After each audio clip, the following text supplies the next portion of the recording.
갈라디아 지방은 사도 바울이 1차 선교 여행을 할 때 방문했던 곳입니다. 예수 그리스도의 복음을 들고 본격적으로 이방 선교를 나갔던 곳이죠.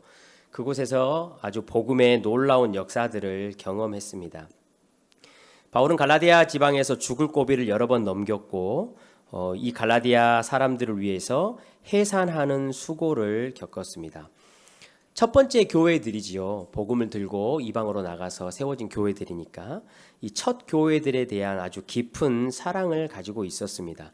교회들이 시간이 지나면서 잘 성장해 갔죠. 그러나 갈라디아 교회에 문제들이 발생했습니다. 복음을 속히 떠나는 일들이 일어난 것이죠. 바울은 갈라디아 교회에 오늘 이렇게 편지를 쓰면서 1장부터 보면 아주 격앙된 목소리입니다. 화가 좀 많이 나 있어요.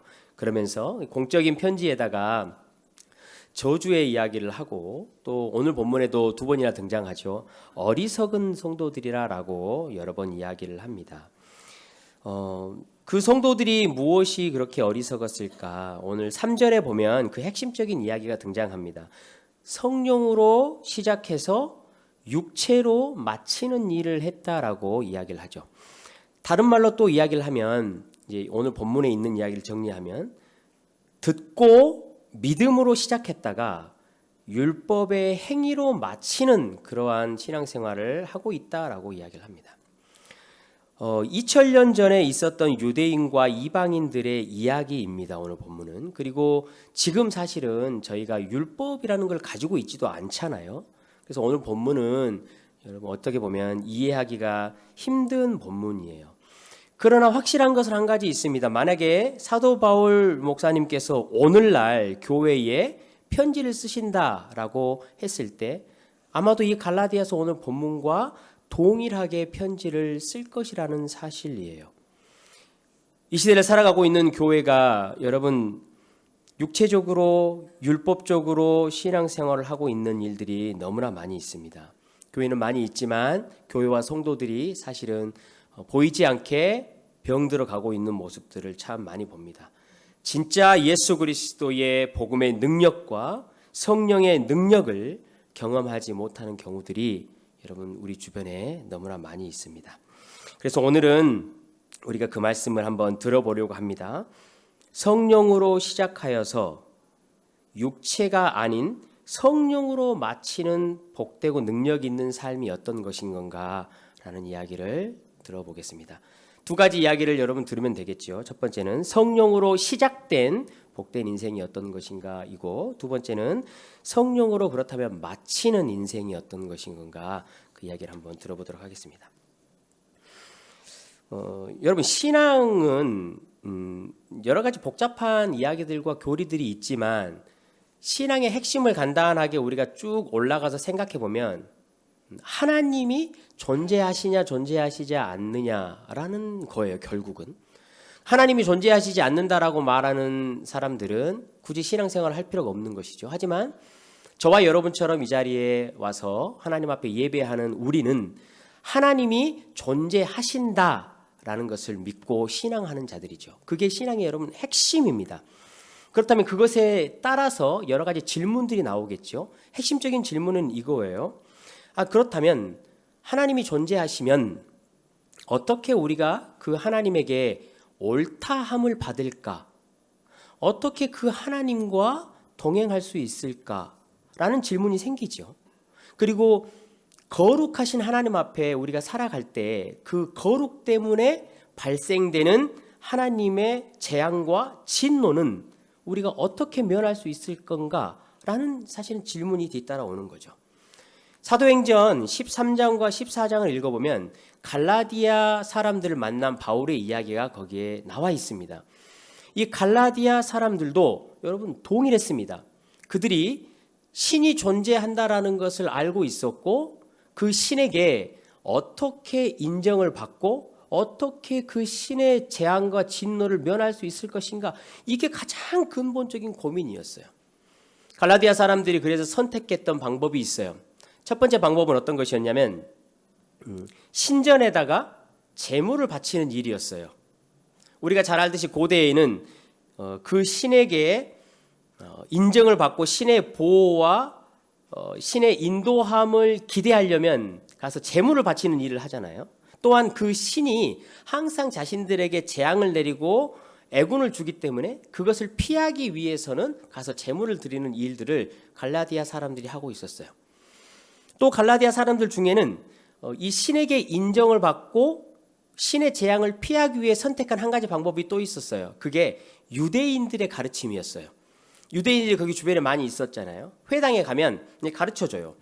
하나님이라는 존재가 있는데 그 하나님에게 의롭다 인정을 받고 그 하나님이 기뻐하시는 그 방법이 무엇인가, 그리고 그 하나님의 저주와 심판을 면할 수 있는 방법이 무엇인가라는 것을 배워요. 그게 바로 우리가 잘 알듯이 모세의 율법이었어요. 너희가 모세의 율법대로 잘 따르고 할례를 딱 받게 되면 하나님이라는 신이 너희를 인정해 줄 거야 라고 가르쳤어요. 이 두 가지가 갈라디아 지방에서 그 종교심을 이끌고 있던 거였어요. 근데 거기에 사도 바울이 나타났어요. 사도 바울이 나타나가지고 예수 그리스도의 복음을 전했어요. 그러니까 그 복음을 들은 갈라디아 사람들이 마음속에 엄청난 기쁨이 생겨난 거예요. 왠지 모르는데 마음속에 사랑이 싹튼 거예요. 그 복음을 듣고 나서 얼마나 기분이 좋았는지 갈라디아서 뒤쪽에 4장 15절에 보면 이런 말이 있어요. 자기들의 눈을 빼가지고 사도 바울에게 주고 싶은 마음까지 들었다라는 거예요. 사도 바울이 눈이 좋지 않아서 선교 사역을 하고 복음 사역을 하는데 굉장히 힘들었잖아요. 그러니까 자기들이 들은 복음이 너무 좋으니까 우리 사도 바울 목사님이 눈만 이게 좋아지면 이 놀라운 복음을 많은 사람들에게 더 전할 수 있을 것이니까 이 복음을 좀 우리가 살릴 수 있도록 내가 눈이라도 빼가지고 이 사도 바울 목사님에게 줘야 되겠다라고 했을 정도로 복음을 듣고 그 심령이 너무나 기뻤던 거예요. 여러분 왜 그렇게 기뻤냐니까요. 우리 1절 말씀을 같이 한번 읽어보겠습니다. 1절입니다. 시작.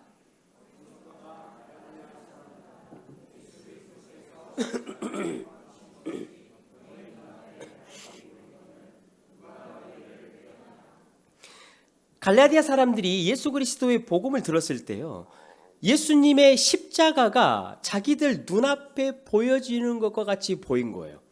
이 갈라디아 사람들은 예수님을 한 번도 본 적이 없었어요. 근데 사도 바울이 예수님에 대해서 십자가에 대해서 이야기를 할 때 자신들의 눈앞에 정말로 예수님이 십자가에 탕탕탕 하고 못이 박힌 것이 너무나 선명하게 보인 거예요. 그러면서 마음속에 이제 생각들이 바뀌기 시작해요. 여러분 갈라디아 사람들은요, 제물을 드리고 제사를 드리는데 최선을 다했어요. 왜냐하면 너무나 불안했기 때문이죠. 그런데 그 불안이 제물을 드려도 사라지지 않았어요. 그러니까 점점 더 자극적으로 제물을 드렸어요. 마침내 가서는 자기 자식들까지도 이방 신들에게 바칠 정도였어요. 그렇지만 자신들의 마음속에 있는 신에 대한 두려움이 사라지지 않았어요. 신의 변덕스러움을 달랠 수가 없는 것이지요. 제물을 아무리 갖다 바치고 또 바치고 해도 자기 가정과 집안에서 일어나는 애군이 멈춰지지 않고 반복돼서 일어나는 거예요. 그들의 마음이 괴로웠어요. 근데 여러분 유대인들에게 배웠던 것도 똑같이 괴로웠어요. 오늘 3장 10절 11절을 여러분 눈으로 한번 봐보세요. 거기에 이렇게 기록해요. 너희가 율법을 배우고 지키는 사람은 모든 일을 항상 해야 된대요. 율법의 성경에 기록된 대로 모든 것을 항상 하지 않으면 하나님으로부터 인정을 받지 못해요. 거기서 죄가 발생하는 거예요. 죄의 싹은 사망이에요. 거룩하신 하나님 앞에 그 죄를 가지고 설 수가 없어요. 그러니까 이 갈라디아 사람들이 율법을 지키려고 애를 써봐도 자기가 하나님의 저주 아래에 있다라는 사실에서 벗어날 수가 없었어요. 여러분 이 두 가지를 아무리 열심히 배웠어도 마음에 사라지지 않는 두려움과 고통이 있었던 거예요. 그러나 복음을 들었어요. 하나님의 아들이신 예수 그리스도가 나를 대신해서 십자가에 못 박혔다라는 사실을 들은 거예요. 그것을 보면서 이 갈라디아 사람들의 마음속에 가장 먼저 떠올랐던 게 뭐냐면 저 십자가를 보니 내가 얼마나 무능한 자인가를 알겠구나라는 것이 여러분 떠올랐어요. 내가 천천의 제물을 바치고 율법적으로 아무리 거룩하게 산다고 했었어도 그것이 아무 소용이 없다라는 사실을 마음속에 깨닫게 된 거예요. 이것으로 내가 무엇을 한들 하나님이라는 분의 그 진노를 돌이킬 수 없구나. 하나님이 나를 기쁘게 받을 수 없구나라는 것을 알았어요. 하나님이 진노를 절대로 거두지 않았다라는 것을 깊이 안 거예요. 오직 나의 이 진노와 죄의 문제는 하나님의 아들인 예수 그리스도가 죄값을 치러야 가능하다는 사실이 깨달아지기 시작한 거예요. 내가 얼마나 무능한 것을 여러분 거기서 본 것이죠. 근데 거기서 멈추지 않고요. 거기다가 이 예수 그리스도께서 나를 대신해서 이 모든 것들을 다 치르고 그것을 나에게 선물로 주시었다라는 사실을 알았어요. 이 갈라디아 사람들 마음에 드디어 하나님이 나를 용납하셨고 하나님이 나를 받아주셨고 하나님이 나를 기뻐하시는구나라는 마음이 이 안에 밀고 들어온 거예요. 하나님이 나를 향한 진노와 화를 거두셨구나라는 사실이 마음에 밀고 들어온 거예요. 여러분, 성령 하나님께서 믿음을 주셨기 때문에 가능해요. 얼마나 그것이 진짜였는지를 제가 앞서 말씀드렸죠. 그 복음이, 그 십자가가 자기들 눈에 보이듯이 보여서 얼마나 자유로웠는지 자신의 눈을 빼가지고 바울에게 주고 싶을 정도였다라는 거. 여러분, 마음의 그 움직임이 사실이었어요. 자신들의 인생 가운데 신에게 인정을 받고 하나님께 인정받으려고 애를 썼지만 그것이 되지 않았을 때 항상 무거운 저주의 마음과 두려움의 마음을 가지고 살았어요. 그러나 이제는 그 하나님과 아버지를 보고 마음속에 저분이 나를 심판하시는 분이 아니고 저분이 내 아버지이시구나 라는 진실된 마음의 변화가 일어났어요. 여러분, 성령께서 믿음을 주셨기 때문에 가능한 거예요. 제가 과거에 BBC 방송을 이렇게 한번 보다가요, 네팔이 복음화가 된 이야기를 방송한 적이 있었어요. 힌두교 나라고 불교 나라인데 복음이 들어가가지고요, 복음화가 너무나 빨리 되는 거예요. 그러니까 그 총리가 덜컥 겁이 났어요. 힌두교 문화와 불교의 문화의 정체성이 무너지고 기독교가 들어오는 것이 겁이 났던 거죠. 그래서 총리가 법을 하나를 개정을 했어요. 개종금지법이라고. 그러니까 누군가가 복음을 전해가지고 그 상대편을 개종시키면 신고를 하잖아요. 그럼 잡아가고 재판을 해서 5년 동안 감옥에 갇힐 수 있는 법이에요. 근데 한 분이 인터뷰를 했어요. 자기 가정이 대대로 힌두교 사제의 가정이었대요. 증조 할아버지 때부터. 그래서 자기도 이제 다음에 힌두교 사제를 해야 되는데 이분이 잠깐 한국에 공부를 하러 나왔어요. 근데 거기서 한국에서 복음을 듣고 목회자가 된 거예요. 네팔로 돌아갔어요. 핍박이 있었겠죠. 얼마나 삶이 하루하루 힘들었겠어요. 그런데 그것을 옆에서 보던 누군가가 개종금지법을 어겼다라고 이분을 신고를 한 거예요. 재판장에 섰어요. 근데 이분이 재판을 받다가 결국은 풀려났어요. 증언한 게 뭐였냐면 이거였어요. 아무도 개종시킬 수 없다. 어떤 누구도 한 사람에게 강요해서 이 사람이 예수를 믿도록 만들 수 없다. 만약에 그렇게 내가 개종시킬 수 있다라고 했다면 나는 지금 집에 누워 계시는 나의 90세 노모를 가장 먼저 개종시키고 싶다. 사람이 개종시킬 수 없다라는 거예요. 오직 성령께서 믿음을 주셔야만 우리가 복음을 들을 때 믿음으로 개종이 가능하고 우리가 회복된다라는 사실을 말하는 거죠. 한 분이 더 인터뷰를 했어요. 시골 농부셨어요. 기독교인이 된 게 너무나 기쁘대요. 그분 얼굴을 뵈니까 진짜 기뻐 보였어요. 물어봤어요. 왜 기독교인이 되는 게 그렇게 기쁘냐 그러니까 염소와 닭을 안 바쳐도 되니까 너무나 좋대요. 여러분, 이방의 우상을 섬기고 있었잖아요. 갈라디아 사람들과 똑같았어요. 집에 애군이 들까 무서워서 닭을 바치고 내 자녀 잘못될까 봐 소를 바치고 집에 무슨 문제가 생기면 이게 신이 나를 벌 주는 것이구나 싶어서 지난번엔 닭 바치는 걸로 부족했구나. 그러니까 이번엔 염소를 바쳐야지. 그런 삶의 패턴이었어요. 그러니까 그 온 동네의 사람들이 평생을 빚에 허덕이며 사는 거예요. 그 짐승을 구매해서 바치고 그러니까 너무 고통스러웠다는 거예요. 그러니까 여러분 이 이야기를 들을 때 우리가 쉽게 생각하면 이 사람이 경제적으로 도움을 받기 때문에 예수 그리스도를 믿는 게 좋았구나라고 생각할 수 있잖아요. 아마 우리가 잠깐 이렇게 웃음을 웃었던 게 아마 그 이유 때문에 웃음을 웃었을 거예요. 근데 여러분 여기서 한번 잘 생각해 보십시오. 그 사람들이 살던 시대는요, 무속의 시대였고 저주의 시대였어요. 신에게 잘못하면 반드시 너는 신이 쫓아가서 저주를 내릴 거야 라고 말했던 시대예요. 그러나 예수 그리스도의 복음을 듣고 그 시대에서 돌아서서 자유할 수 있을까요? 여러분 정말로? 그게 가능할까요? 사람의 생각으로? 여러분 제사 우리 쉽게 못 버리잖아요. 가정에 각각. 제사 왜 쉽게 못 버리죠? 우리 보면 조상들이 무서우니까 못 버리는 거잖아요. 내 조상이 혹시 내가 제사를 잘못 지내면 내 자식들이나 내 가정들에게 안 좋은 일 하게 할까 봐 우리는 심지어 이 작은 제사 하나도 조상이 무서워서 못 버려요. 근데 몇천 년간을 신의 저주 아래에 있었던 사람이 마음을 바꿔서 자유함을 얻을 수 있을까요? 여러분 신앙생활 하다가 혹시 이런 경험 해보신 분도 있으시죠? 교회를 옮기려고 했더니 목사님이 잠깐 좀 봅시다 저 좀 해가지고 갔는데 당신 우리 교회 나가면 하나님이 싫어하셔. 하나님이 당신 가정과 자녀들에게 어떻게 할 거야. 혹시 그런 이상한 소리 들어보신 적 있으세요? 여러분 자유로우시던가요? 그 이야기를 듣고 교회를 나와서 오늘 하루를 사는데 내 자녀가 갑자기 사고가 탁 나요. 그러면 속에 가장 먼저 무슨 생각 들어요?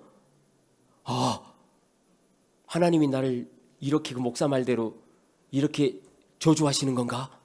그 생각 가장 먼저 드시죠. 이처럼 우리 영혼이 신이라는 존재 앞에 자유함을 얻는 것은 정말 쉽지 않아요. 그러나 이 농부는 예수 그리스도를 만났어요. 성령께서 이 농부에게 믿음을 주신 것이지요.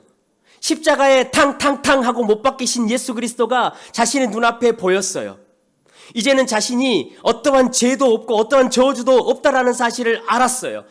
전능하신 하나님이 자신을 통치하시고 전능하신 하나님이 내 인생과 전능하신 하나님이 이 모든 세상을 통치하신다라는 사실을 알았어요.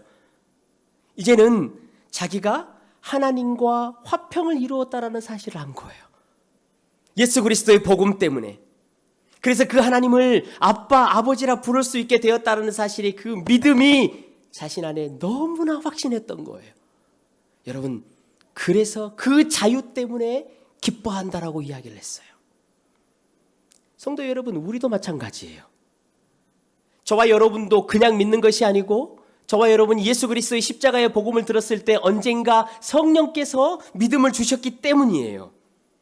우리는 그 십자가를 바라보면서 내가 하나님으로부터 무엇인가를 얻으려고 했던 무능함을 똑같이 보는 거예요. 그 십자가는 우리의 무능함을 말해요.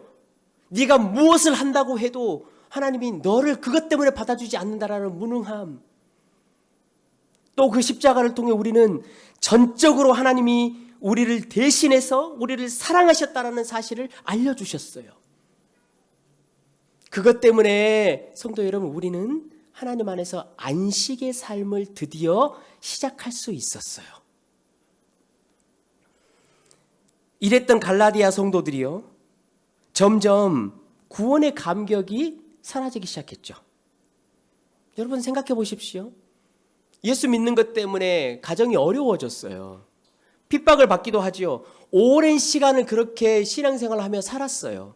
그러다 보면요, 여러분 우리 신앙이 너무나 약해지고요, 신앙이 뜨뜻미지근해질 때가 많이 있어요. 그래, 내가 구원받은 거는 알겠어. 근데 그 구원받았다라는 사실의 감격이 오래 가지를 못하잖아요. 그러면서 질문을 갖는 거예요. 이 갈라디아 사람들이, 성도들이. 아니 그렇다면 내가 이제 어떻게 살아야 되는 거야? 내가 구원받은 건 알겠는데 지금 날마다 내 삶 가운데 있는 이 무기력함과 어려움과 이런 것들을 도대체 내가 어떻게 하며 살아야 되지? 이 다음에 이제 나는 무엇을 해야 하지? 라는 질문이 그 안에 생겼어요. 그래서 그 갈라디아 성도들이 마음이 움직이기 시작했어요. 마음에 변화가 생기기 시작한 거예요. 어떤 움직임이 있었냐면요. 어떤 사람들은 성도임에도 불구하고 마음이 계속해서 불안하고 두려웠어요. 유대인들이 찾아와요. 예수를 믿는 성도들에게. 그러면서 이야기를 하죠. 나 유대인이야. 하나님에 대해서는 내가 가장 잘 알아. 그런데 그 하나님이 너가 단순히 예수를 믿었다라고 해서 너를 기쁘게 받아주실 것 같아? 아니야. 그거 이외에 무엇인가가 너에게는 더 필요해. 아니 어떻게 단순히 믿었다라고 해서 하나님이 너에게서 진노를 거두시겠어? 아니야. 너에게는 무엇이 더 필요해라고 유대인들이 말을 했어요. 꽹 거죠. 갈라디아 사람들은 마음에 여러분 생각하겠지요. 아 맞다.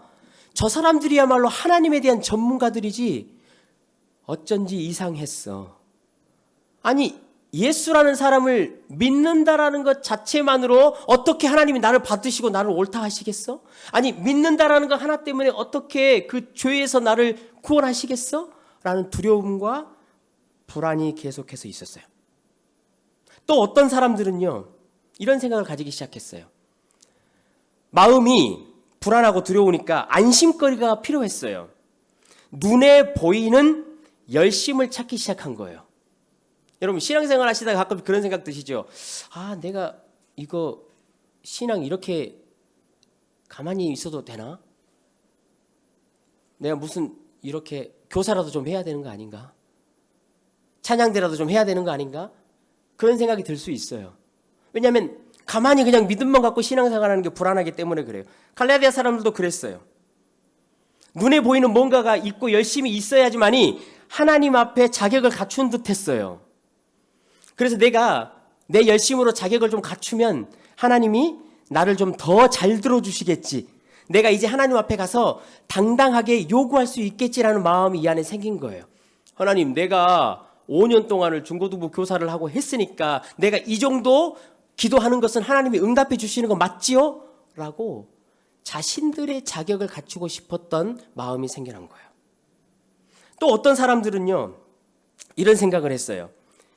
예루살렘 유대 종교를 믿으면 여러분 어때요? 그 기득권이 엄청나잖아요. 그 이방 세계에서는요 로마가 유대인들은 건드리질 않았어요. 그 종교를 인정해 줬어요. 근데 예수를 믿는 것은 날마다 핍박이었어요. 그러니까 이 갈라디아 성도들이 생각한 거죠. 아 내가 유대교의 저 기득권 안으로 들어가면 내가 좀 신앙의 안정을 찾을 수 있을 것인데 나도 이제 이방인에서 벗어나서 그 예루살렘의 놀라운 종교적 기득권 안에서 인정받고 싶은 그런 마음이 이 안에 생겨났던 거예요. 이 세 가지의 마음을 여러분 한 번에 해결할 수 있는 게 있었어요. 그게 바로 율법이었어요. 그래서 이 갈라디아 성도들이 자신의 몸에다가 할례를 하기 시작했어요. 유대인들의 것들 그대로. 자기 열심과 자기 자격을 가지고 하나님 앞에 자신의 문제를 해결하려고 했던 것이죠. 사도 바울이 이것을 보고 육체적인 삶이다, 어리석은 삶이다라고 이야기를 한 거예요. 성령께서 믿음을 주시어서 우리가 구원을 받고 우리는 성령으로 복된 삶을 시작했어요. 사도 바울이 이야기하는 것은 그거예요. 구원받고 시작한 것뿐만이 아니고 매일매일 우리가 살아가는 하루의 삶도 이처럼 성령께서 주시는 믿음으로 말미암은 삶으로 살아가야 되는 것이다. 구원받은 것에서 끝나지 않고 예수 그리스도의 십자가를 내 앞에 세우고 그것을 믿는 믿음으로 사는 것. 여러분 이 이야기를 제가 다시 여러분의 삶 가운데 적용시켜 드릴게요. 저와 여러분 가운데 혹시 이제 신앙 삶을 살아가시다가 이런 분들이 있을 거예요. 앞서 말씀드렸듯이 가정에 사고가 일어나고 병이 일어나고 문제가 생기면 아 이것이 혹시 내가 죄를 지은 것 때문에 그런 것은 아닌가? 하나님이 나에게 혹시 벌을 내리시는 건 아닌가? 불안과 두려움이 아직까지 완전히 없어지지 않은 분이 있으실 거예요. 하나님이 정말로 나를 인정해 주시는 게 맞는가? 하나님이 나를 지금 기뻐하시는 거 맞는가? 그런데 왜 내 가정과 내 경제와 내 삶과 비즈니스에는 이런 어려운 문제들이 계속 생기는 것인가? 하나님이 내 죄를 향하여서 그 죄의 값을 치르라고 말씀하시는 거 아닌가? 라는 두려움이 여러분 우리 신앙 가운데도 생겨나요. 성도 여러분, 그럴 때마다 예수 그리스도가 십자가에 못 박히셨다는 사실을 바라보십시오. 예수님의 십자가를 보십시오. 그 예수님의 십자가를 바라보면 여러분 우리에게 이런 믿음을 주셔요. 얘들아, 그것은 내가 너희에게 주는 형벌이 아니야. 너희들의 죄 때문에 내가 너희들을 진노하는 게 아니야. 왜냐고? 예수 그리스도의 십자가에서 너희들의 모든 형벌을, 그 죄를 내가 다 깨끗이 다 처리했어. 그 십자가가 저와 여러분에게 그렇게 이야기를 해요. 불안하고 두려워하지 마십시오. 여러분 삶의 여정 가운데, 여러분 가정과 일 가운데 일어나는 그 어려운 문제들이 지금은 우리가 잘 이해하지 못할 수 있어요. 하지만 꼭 기억하십시오. 십자가를 바라보십시오. 전능하신 내 아버지께서 그 일들을 통하여 반드시 선을 이루십니다. 또 성도들 가운데 이런 분이 있어요. 앞서 이야기했듯이 갈라디아 성도들이 그랬던 것처럼 내 열심과 내 성취와 내 결과물을 가지고 하나님을 설득하고 싶은 거예요. 내가 행했던 것을 가지고 하나님에게 나아가면 하나님이 나에게 더 반응하시겠지, 하나님이 나에게 더 응답하시겠지라고 생각하시는 분들이 있어요. 그래서 만약에 내가 이렇게 기도하면, 만약에 내가 이렇게 봉사하면, 전도하면, 선교하면 하나님이 설득당하시겠지? 하나님이 나를 인정해 주시겠지? 하나님이 나에게 응답하시겠지? 라고 생각하시는 분이 있어요. 여러분, 이때도 또한 십자가에 박히신 예수 그리스도를 한번 바라보십시오. 나의 열심과 나의 희생과 나의 어떠함으로 여러분 하나님을 설득시킬 수 있는 방법이 없어요. 우리 하나님은 내가 무엇을 열심히 하고 봉사하고 이렇게 열심히 기도했다고 해서 그것을 자격으로 하나님이 마음을 바꾸시는 분이 아니에요. 예수 십자가를 보십시오. 예수님을 보십시오, 여러분. 우리가 예수님이 하신 열심, 예수님이 하신 희생보다 더 할 수 있는 게 있습니까? 없습니다. 우리 하나님은 오직 예수 그리스도의 열심과 예수 그리스도의 희생으로 움직이시는 분이세요. 우리가 그 어떤 열심과 희생을 한다고 해서 그것을 조건으로 우리 하나님은 움직이시는 분이 아니세요. 그래서 내가 이렇게 하면 하나님 응답하시겠지라는 율법으로 돌아가는 삶에 여러분 봉착됐을 때 예수 그리스도의 십자가를 보십시오. 오직 저분만이 나를 하나님께로 이끄시는 분이라는 사실. 나를 사랑하시어서 자기 자식을 주기까지 내어주신 분이시기 때문에 그 은혜와 사랑 때문에 내 기도에 응답하시는 거예요. 그것 때문에 여러분 나를 들으시는 분이세요. 또 어떠신 분들은요, 이런 분들이 있을 수 있어요. 이제 하나님을 믿고 구원을 받았으니까 하나님의 이름을 등지고 세상에서 조금 더 인정받고 싶은 삶, 세상에서 실패 없이 살고 싶은 삶, 세상에서 항상 이기며 살고 싶은 그 괴로운 삶을 살아가는 성도들도 있어요. 여러분, 그럴 때도 꼭 예수 그리스도가 십자가에 못 박혔다라는 그 사실을 바라보십시오. 그 예수님을 여러분 바라보십시오. 제가 항상 말씀드리지만 저와 여러분은 세상 가운데 더 이상 높은 가치로 인정받을 곳이 없어요. 우리의 가치가 이미 예수 그리스도 앞에 인정받았어요. 하나님이 자기의 자식을 주시면서 우리를 이미 인정해 주셨다고요. 그렇기 때문에 여러분 세상 가운데에서 세상의 인정을 받으려고 애쓰지 마십시오. 예수 그리스도를 바라보십시오. 또 더 이상 이기며 살려고 너무 괴로워하지 마십시오, 여러분. 예수님이 다 이기셨어요. 여러분 그 사실을 믿으시나요? 예수님이 다 이기셨다라는 것은요, 우리가 싸울 상대가 없다라는 거예요. 우리는 완전히 무림의 고수가 됐어요. 여러분, 우리가 무엇과 누구와 싸워서 이기는 자가 아니에요. 우리는 이제 섬기는 자이고 우리는 이제 사랑하는 자들이에요. 싸워서 이기는 자가 아니에요. 예수님이 이미 모든 것을 이기셨기 때문이지요. 또한 성도 여러분, 실패 없이 살려고도 너무 애쓰지 마세요. 왜냐하면 성도에게는 실패가 없어요. 세상의 사람들이 보기에 우리가 실패하는 것처럼 보일 수 있어요. 사업이 망하고 가정에 문제가 생기고, 여러분 누가 봐도 실패했다라고 할 수 있을 만한 기준이에요. 그러나 성도에게는 실패가 없어요. 예수 그리스도 안에서 우리는 이미 하나님을 가진 자들이에요.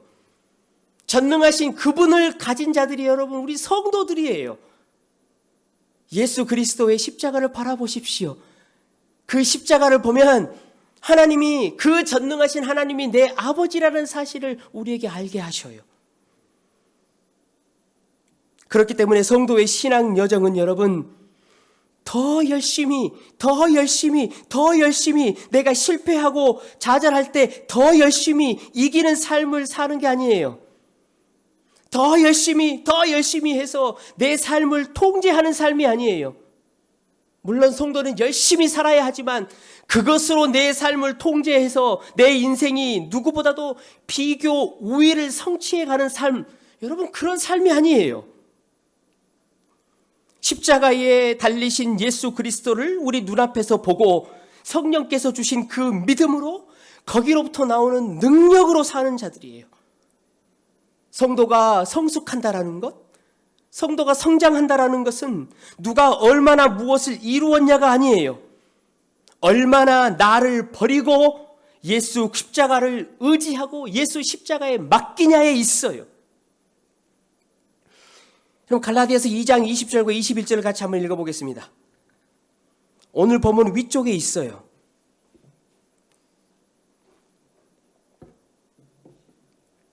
(2장 20절과 21절입니다) 같이 읽습니다. 시작.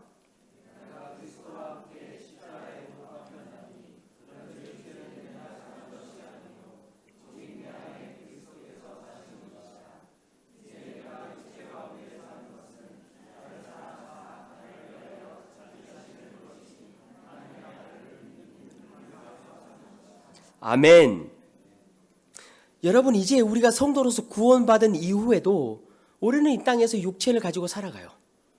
이 육체를 가지고 살아갈 때도 오늘 본문이 뭐라고 바울이 이야기를 하죠? 믿음으로 산다라고 이야기를 해요. 예수 그리스도가 내 안에 사신다고 말하잖아요. 이 말은 이제 내 삶의 모든 원동력이 나에게 있지 않다라는 의미예요. 내가 하루하루를 살아가는 원동력이 바로 예수 그리스도가 나를 붙잡아 주심에 있다라고 우리에게 이야기를 하는 거예요. 나를 사랑하사 나를 위하여 자기 자신을 버리신 하나님의 아들, 여러분 그분이 저와 여러분 날마다 동행하시는 거예요. 나를 사랑하사 나를 위하여 자기 자신을 버리신 하나님의 아들, 그분이 오늘도 그리고 앞으로도 우리의 신앙 여정을 함께 하시고 완성시키셔요. 이 예수 그리스도가 우리에게 성령으로 오시어서 우리 안에서 우리와 함께 그 일들을 이루어가고 계셔요. 얼마 전에요, 제가 그 명어진별 목사님 여러분 아시죠? 그 명 목사님하고 점심 식사를 간단히 하고 나서요, 명 목사님이 저에게 그렇게 이야기를 했어요. 목사님, 오늘 커피는 제가 사겠습니다. 이렇게 이야기를 하시더라고요. 그래서 전 속으로 그랬어요. 여러분, 사도 제가 사야 되지 않겠습니까? 뭐 잘생기는 걸로 보나, 아니면 이렇게 뭐 나이로 보나, 아니면 사례비로 보나, 점심 이후에 커피는 제가 사야 되는 게 맞죠. 근데 명 목사님이 너무 자신 있게 당당했어요. 목사님 커피는 제가 삽니다. 커피숍에 갔죠. 명목사님 커피를 잘 아시더라고요.